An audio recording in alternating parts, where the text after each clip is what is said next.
Welcome back, everyone. Jim here. Today I'm doing something a little different. My garage door rattles, and at times I've almost thought it was going to come off the hook. What I've done is I've ordered some new bearings, and I thought I'd give you a little show. This is a new bearing here, and you can see it's pretty. Nice and black, nice and solid. Whereas the old ones, like this one here, not sure if you can see it, but see how loose it is? All worn out.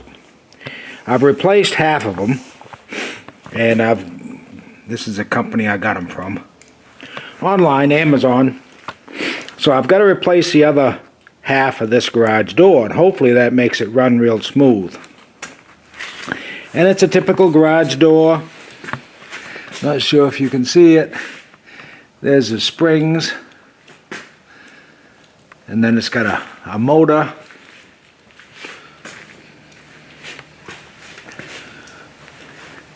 All the springs on the side. It's not the torsion bar. This is the one that has springs and cables. Okay? Now, one thing of note, this bottom one right here got two red screws. It's the very bottom one. Do not unhook that one. Okay, the cable's hooked to it. We'll treat that one a little differently. But the other rollers come unscrewed fairly easily. In my case, it's a 7/16 inch wrench. I'm going to start out by closing the door.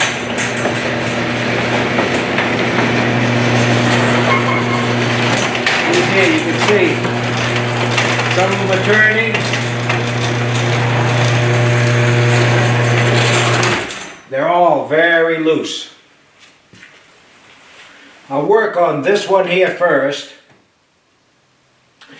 And in my particular case, like I say, these are 7/16.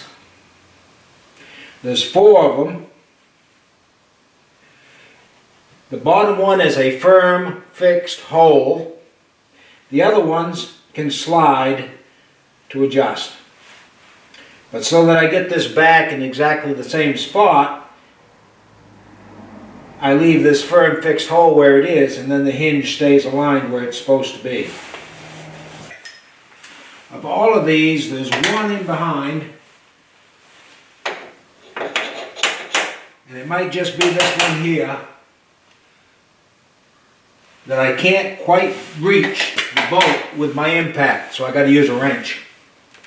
Again, 7/16. But all you have to do is loosen it enough so it'll slide, then the impact will fit on it.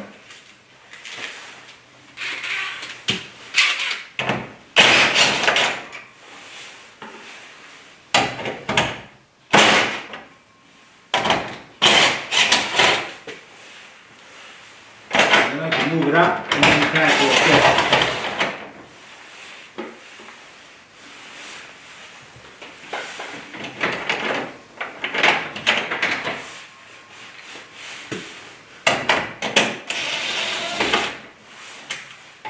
Once you get all the screws out, kind of hang on to it a little bit, and it'll come right out of there just like this. And your roller, now I'm not sure if you can see it or not, but look at the play. That's all sloppy. It's gone. So this slides out. The new one simply slides in. Easy as that. Then tip it a little bit, angle it, hold it back up there with your finger.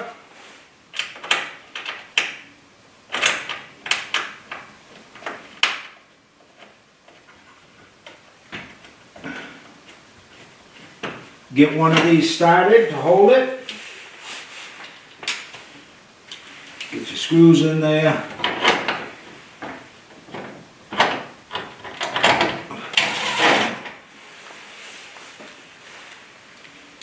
Make sure to get the bottom one in first. Whoops, hang on.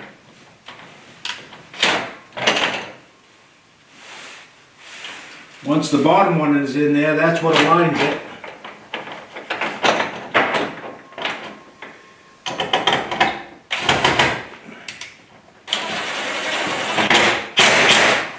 Okay, that's in position.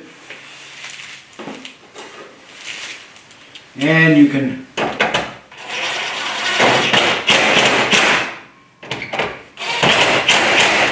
then tighten all your screws again. Again, this one here is a little difficult because it's in behind here. Be careful not to over tighten because you don't want to strip them. That's all there is to it. That one's in there. That's all there is to it. The rest of them should be pretty similar.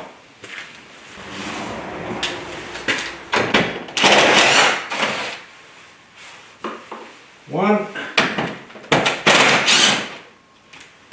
two, three, four. And as long as you don't drop them on the floor like I did, goes pretty easy.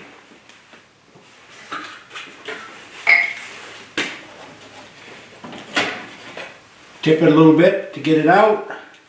And again, this one here, if you can see it, the roller's all gone. Put in the new roller, tip it to slide it in.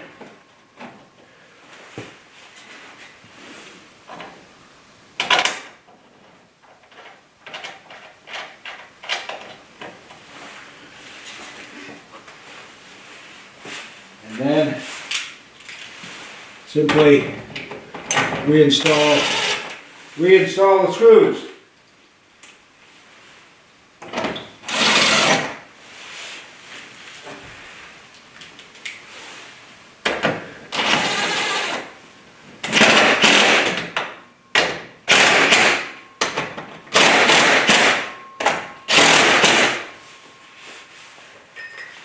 Just like that. Okay? There's two of them.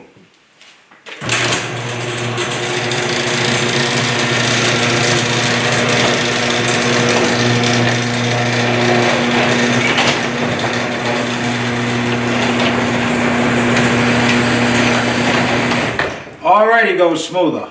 Here's the bottom one, the red screws, and I told you, do not disconnect this one. Because in the back, there's a cable that hooks to the bottom of the door. That cable goes all the way up around, hooks onto those springs that I showed you earlier. So this one we treat a little bit differently.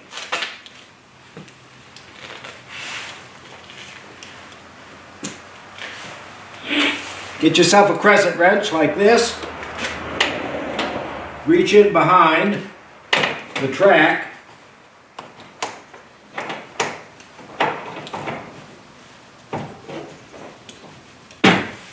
And bend it out just a little bit.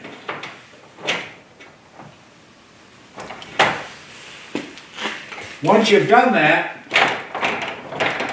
then by squeeching the door around a little bit, you can get that roller out just like that without unhooking it. Put the other roller in, put the door back, and then put the track back. And the way you put the track back, you'll need two hammers, one in the back as a back force,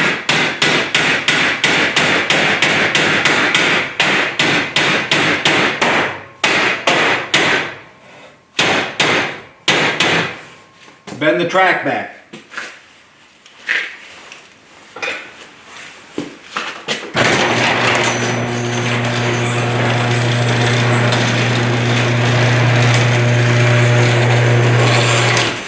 Just like that.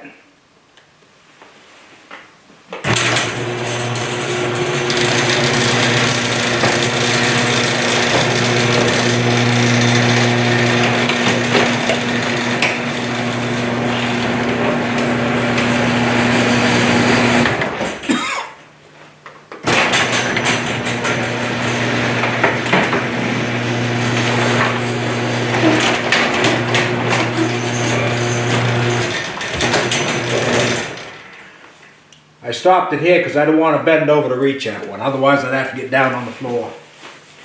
So, this one here, just like the other one. The screws in.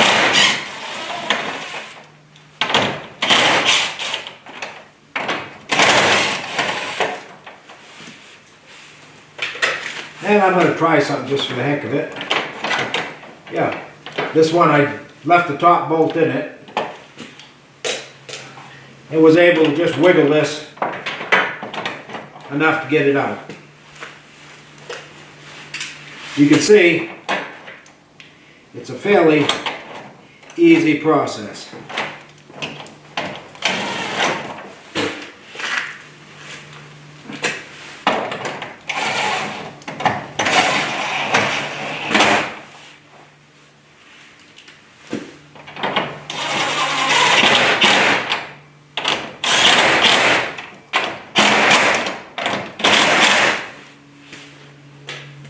There, 1, 2.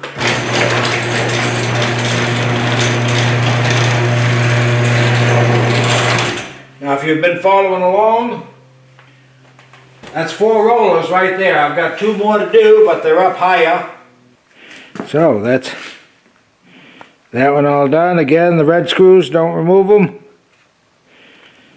The other ones, no problem. You can remove them if you want. Or you can only take out, you don't have to take all the bolts out in every case. Sometimes you take a few bolts out, that's enough to get the roller out. But that's all the rollers out. And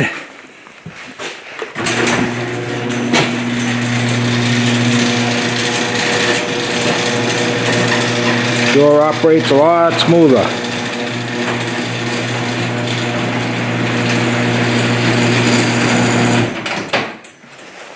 Lot smoother.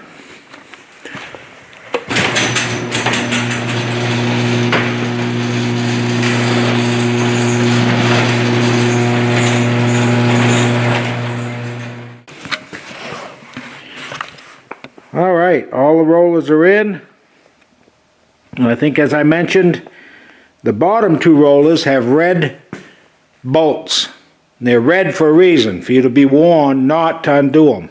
The other bolts on the door, take them off as necessary. You might have to take them all out in order to get the roller out, and you might only need to take out 1 or 2. But once the rollers are all replaced,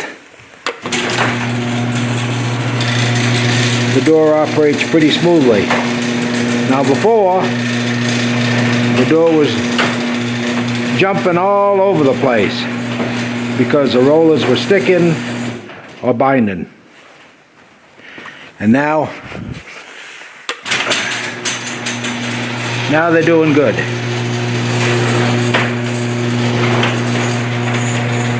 I don't want to quote your price, but the rollers for 12 rollers, I don't know, between $20 and $30. So, thanks for watching. Give a thumbs up, and I'll have some more later.